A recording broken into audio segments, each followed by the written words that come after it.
Grabe yung nangyari sa mata ko. Pagising ko, ganito na nga, hirap na idilat at nagluluha. Ako si Bok, lumaking mahirap pero mataas ang pangarap. Time check nga pala, 5:15 ng umaga. Bali pangatlong gising nga sa akin to ni mama.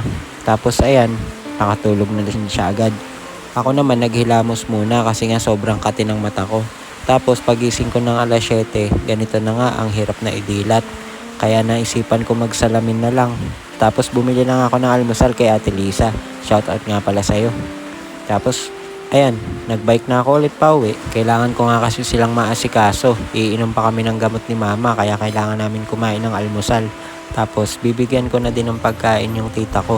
Kaya kahit na medyo hindi maganda yung pakiramdam ko ay kailangan ko pa rin gawin to. Dito nga medyo nahihilo ko. Basta parang ang sarap-sarap matulog. Ang sakit talaga sa mata. Pero ang pagkakatanda ko noong nakaraang taon, nagkaganito rin ako. Tapos nagpabili nga ako sa kasamahan ko ng Aimo. Kaya pagkatapos ko sila maunang bigyan ng pagkain ay pumunta na kagad ako sa kwarto para nga hanapin yung pampatak dito sa mata ko. By the way guys, meron nga palang bagyo kaya mag-ingat tayong lahat. Kasalukuyan nga na nagbo-voice over ako, medyo malakas yung ulan. Kaya nung pagkakuha ko nga nung pampatak sa mata ko ay dumiretso na kagad ako dito sa lamesa. Hindi muna nga ako kumain kasi inuna ko muna to para nga gumaling kagad. Tapos nagluluha pa rin at tuloy-tuloy nga. Hanggang sa makatapos na ako kumain, nakainom na kami ng gamot, nahiga nga ako. Para ako sana pahinga kahit konti itong mga mata ko. At hindi talaga siya tumitigil sa pagluha. Nagising na nga lang ako dahil may dumating na courier. Eto nga at pinadala na ni Ma'am Lenny yung pinangako niya sa akin. Eto nga ang Salbeo. Sobrang ganda nga daw nito at madaming benefits. Kaya naman agad-agad ko nang tinimpla para inumin namin ni mama. Tapos itutuloy-tuloy nga namin yung pag-inom neto sa umaga. Mas maganda daw kapag walang laman yung tiyan. After nun, naligo muna ako. Kasi nga aalis ako para pumunta ng palengke. Bibili ako ng mga kailangan naming gamit dahil nga may bagyo. Bibili na rin ako ng mga gamot namin.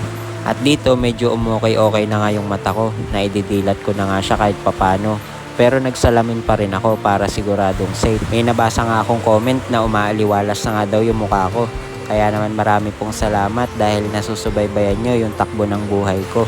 Pagkatapos kong mapamili lahat ng mga kailangan namin, may mga prutas, gulay, sako para sa basura, yung gamot at para ito nga sa lamok, bumili na rin ako. Kasi medyo malamok nga dito sa amin lalo pag nag-uulan. After ko nga maasikaso lahat ng mga napamili ko ay dito naman ako dumiretso sa kusina para magluto na ng hapunan. Kasi pagkatapos ko makaluto ng hapunan, doon ako makakapag-edit at makakapag-voice over. At habang ginagawa ko nga yan kanina, mayroon ako nakasalang na labahin, mga basahan. Yun nga yung mga napapag-ihian ni mama. Kasi kung minsan talaga ay tumatagas na siya. Talagang sinasaid namin yung diaper niya. O paano? Hanggang dito na lang muna. Maraming salamat po sa inyo.